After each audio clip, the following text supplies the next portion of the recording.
जी मेरा एक Delhi based organisation है परिकल्पना। तो उस ऑर्गेनाइजेशन के तरफ से हम एक फंड रेजर इवेंट करा रहे हैं 13 मार्च को धुबरी में। तो इस हमने ये जो प्रेस मीट कराई है उसका मेन ऑब्जेक्टिव यही था कि वो फंड रेजर इवेंट की पूरी डिटेल्स में दे सकूं मीडिया को। प्रोग्राम में क्या-क्या होगा? ये 13 मार्च को धुबरी के गौरीपुर फील्ड में होने वाला है। क्या होने वाला, क्या प्रोग्राम एक्चुअल, क्या इवेंट्स है? इवेंट्स मतलब क्या होगा, कोई कल्चरल प्रोग्राम या? हाँ, बेसिकली एक कल्चरल ईव है और इसमें हमने कुछ एसएमएस स्टार्स को इनवाइट किया है, जैसे दीपिना डेका एंड कुसुम कैलाश जी को इनवाइट किया है हमने। और कुछ उसके अलावा डांस ट्रूप्स हैं जो कुछ गुवाहाटी बेस्ड हैं, कुछ धुबरी बेस्ड हैं और कुछ लोकल आर्टिस्ट का भी परफॉर्मेंसेज वहाँ पे होगा, जिससे कि हम लोकल परफॉर्मेंसेज को प्रमोट कर सकें। टाइमिंग हम 6 PM ऑनवर्ड्स रखेंगे और हम ट्राई करेंगे कि विद इन 3 to 4 आवर्स हम इसे कंप्लीट करें। और बाकी हम देखते हैं जैसे हमारा प्रोग्राम स्टार्ट होगा और कैसे कैसे उसकी टाइमलाइन आगे चलती है, तो will accordingly finish the entire programme. Ma'am एक बात है कि जैसे अभी भी कोविड का एक पैंडेमिक सिचुएशन अभी चल रहा है, तो इसी में अगर गैदरिंग ज़्यादा हो जाएगा इसके लिए क्या बंदोबस्त है? जी, तो कोविड के बाद ये एक बड़ा इवेंट हो रहा है और गवर्नमेंट के जो गाइडलाइंस है कोविड को लेके उनको हमने पूरी तरह से फॉलो करने की कोशिश की है। तो ये एक ओपन फील्ड है जहाँ पे हम सोशल डिस्टेंसिंग को मेंटेन करके ये प्रोग्राम को ऑर्गेनाइज करेंगे। एट द सेम टाइम हमने मास्क को कंपल्शन बनाया है, वहाँ पे हमारे कुछ गाइडलाइंस है जो हमने एंट्री पास पे ही सारे फॉर्मेट में दिया हुआ है। और इसके अलावा जो एडमिनिस्ट्रेशन है वहाँ से हमने परमिशन ली है इसकी, और सारे गाइडलाइंस को हम फॉलो करेंगे। मास्क कंपलसरी होगा, इसके अलावा डिफरेंट स्पॉट्स पे सैनिटाइजेशन की भी अरेंजमेंट हमने की है। मैम जो ये परिकल्पना है इसका उद्देश्य क्या है? जी, परिकल्पना एक्चुअली एक ट्रस्ट है, दिल्ली बेस्ड ऑर्गेनाइजेशन है। इसका उद्देश्य फ्यूचर में थोड़ा आगे मैंने प्लान किया है कि मैं एक फैशन बैकग्राउंड से हूँ और फैशन वर्ल्ड जो है वो बहुत ही ग्लैमरस होता है, लेकिन उस ग्लैमर के पीछे नीचे बहुत एक ऐसी कैटेगरी होती है जो हम प्लेटफॉर्म जिनको हम बाहर नहीं ला पाते हैं। फैशन वर्ल्ड की जो चमक दमक बाहर दिखाई देती है उसके पीछे बहुत से ऐसे छोटे लोग जुड़े होते हैं जो बाहर नहीं आ पाते हैं।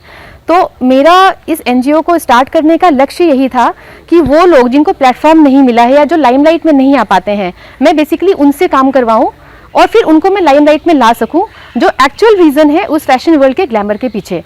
तो मैंने कुछ सेक्शन ऑफ सोसाइटी एक विमेन को हायर किया है, कुछ विलेज को भी अडॉप्ट करूंगी जो कि मैं अपने कुछ आगे इवेंट्स में बाहर लाऊंगी उनका नाम, और उनसे मैं बेसिकली अभी अंदर में काम करवा रही हूँ। तो एनजीओ का यही एक लक्ष्य है। फैशन डिजाइनर मेन मतलब ये है, हम कई सारे सेक्टर्स पे काम करते हैं क्योंकि वेलफेयर का काम है और वो किसी एक सेक्टर तक सीमित नहीं रह सकता है। इसलिए वो जहाँ भी हमें लगता है कि कोई भी नीडी लोग हैं, जो भी डिप्राइव्ड हैं, जिनको अपलिफ्टमेंट की ज़रूरत है, हम अपने ग्रुप के साथ उनको वो फैसिलिटी प्रोवाइड करने की कोशिश करते हैं। लेकिन इसका मेन उद्देश्य उन वीवर्स से है, उन आर्टिजन से है जिनको प्लेटफॉर्म नहीं मिलता है, तो हम उनको अपलिफ्ट करने का काम कर रहे हैं। मैम, इवेंट के बाद जो फंड राइज होंगे जी, वो पैसे किस पर आप खर्चा करेंगे? जी, हमने अपनी पूरी टीम के साथ इसको लेके बातचीत की थी और कई सारे प्रपोजल्स हमारे सामने आए थे। ऐसे तो देखिए इसका कोई लिमिट नहीं है कि किसको क्या प्रोवाइड किया जाए, ये तो लिमिटलेस चीज़ है। लेकिन फिर भी हमारे पास जो प्रपोजल्स आए थे उनमें जो भी रिक्वायरमेंट्स हैं उनमें 3-4 प्रपोजल्स में हम शायद प्लान कर सकते हैं यहाँ पे एक फ्री सर्विस एम्बुलेंस प्रोवाइड कराने की धुबरी डिस्ट्रिक्ट में, और उसकी भी जो बाकी अरेंजमेंट है ये सारा हम थोड़े आगे कोलैबोरेशंस के साथ में भी नेक्स्ट हमारे किसी टॉक में मैं बाहर लाऊंगी इस बात को। और उसके अलावा कुछ और मेडिकल रिक्वायरमेंट्स हम पूरी करेंगे उन लोगों की जो बीपीएल वाले हैं। इसको लेके 3-4 प्रपोजल्स हैं जो कि इवेंट के बाद आप लोगों को हम उस वक्त ही हैंड ओवर करेंगे और आप सबका सपोर्ट रहेगा, आप लोग वहाँ प्रेजेंट रहेंगे और हम ये शो करेंगे उस टाइम में। एक चीज मैं हो गया, ये जो आपका जो ये हो रहा है इसमें जो टिकट जो डोनेशन जो है मैम, ये कोई फिक्स रेट है कि इतना नहीं, क्या कैसे क्या चलेगा, मतलब फंड कैसे मैंने कलेक्ट होगा? जी, एक्चुअली क्या है कि किसी भी इवेंट में डिफरेंट कैटेगरीज होती है गेस्ट की, तो इस इवेंट में भी हमने कैटेगराइज किया है इसे, और कैटेगरी वाइज हमने टिकट का प्राइस भी रखा है। फंड रेजर है तो आप लोगों को भी समझ आ ही रहा है कि फंड तो रेज करना ही पड़ता है, तो उसके अकॉर्डिंगली हमने जैसे जैसे कैटेगराइज किया है 200 सीटिंग अरेंजमेंट एक एक सेक्शन में रखा है, एंड उनका टिकट का प्राइसिंग भी हमने वैसा ही रखा है। इसके अलावा कुछ डिग्निटरीज हैं जिनको हम इनवाइट करेंगे, वो फ्री ऑफ कॉस्ट होगा। और फंड रेजर है तो ऑब्वियसली फंड रेज करना एक इसका एक एम तो है ही, ताकि हम ज़्यादा से ज़्यादा लोगों को बेनिफिटेड कर सकें इससे। जहाँ ये जो इवेंट हो रहा है तो ये इंडोर में होगा, मतलब कोई पंडाल होगा कि बाहर से कोई आदमी को दिख नहीं पाएगा कि अंदर में जाके देखना पड़ेगा सर? एक्चुअली पूरा जो एग्जैक्ट जो स्टेज का एरिया होगा वहाँ पे इंडोर नहीं होगा, लेकिन साइड में क्योंकि एरिया थोड़ी कंजेस्टेड है तो साइड में हम एक स्क्रीनिंग ज़रूर करेंगे।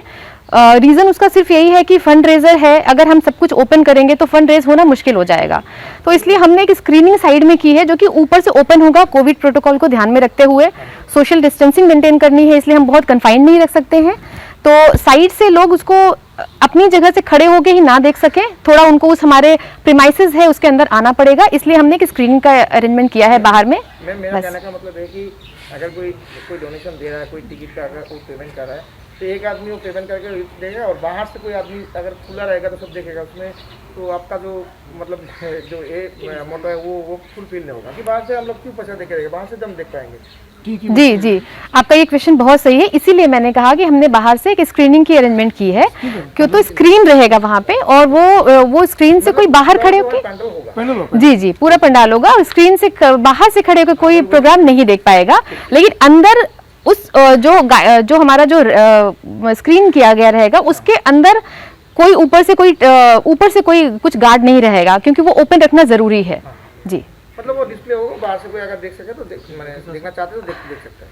नहीं जी, बाहर से एक्चुअली क्या है कि वो जो फील्ड है उस फील्ड के का जो बाउंड्री है वहाँ पे हम एक स्क्रीन लगा देंगे तो बाहर खड़े होकर अंदर दिखाई नहीं देगा, लेकिन पूरा का पूरा जो फील्ड है वो पूरा पंडाल नहीं बनाया जाएगा, वो ऊपर से ओपन रहेगा लेकिन बाहर से किसी को नहीं दिखेगा, साइड से एग्जैक्टली साइड से क्लोज रहेगा। It's like it would be like a boundary wall type का वो स्क्रीन पे बनाएंगे। किसी का अगर देखना है तो डिस्प्ले मॉनिटर में आप देख सकते हैं।